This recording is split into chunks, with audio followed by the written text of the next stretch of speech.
សូមគោរពនឹងជំរាបសួរពុកម៉ែបងប្អូនដែលកំពុងតាមដានទស្សនាវីដេអូនេះទាំងអស់គ្នា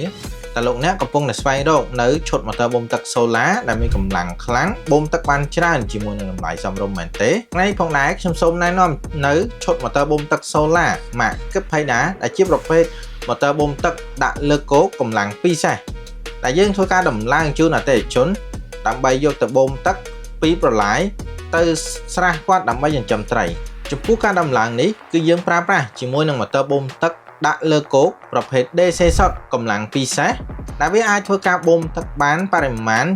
56ម៉ែត្រគីបក្នុង1ម៉ោងយើងធ្វើការទម្លាក់ទុយោចូលទៅក្នុងទឹកប្រវែង8ម៉ែត្រហើយតភ្ជាប់ជាមួយនឹងទុយោទឹកចេញ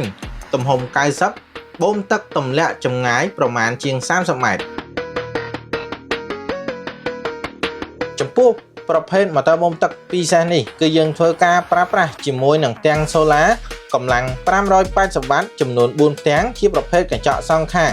តែយើងធ្វើការដំឡើងជូនអតិថិជនចំនួន20ឈុតដោយសារតែតម្រូវការប្រើប្រាស់ទឹកច្រើនរបស់គាត់ចំពោះម៉ូទ័របូមទឹក Solar ដាក់លើគោកប្រភេទនេះយើងអាចប្រើប្រាស់បានច្រើនយ៉ាងមិនថាបូមទឹកពីប្រឡាយទន្លេស្ទឹងបឹងព្រែកដើម្បីស្រោចស្រពដំណាំចម្ការឬ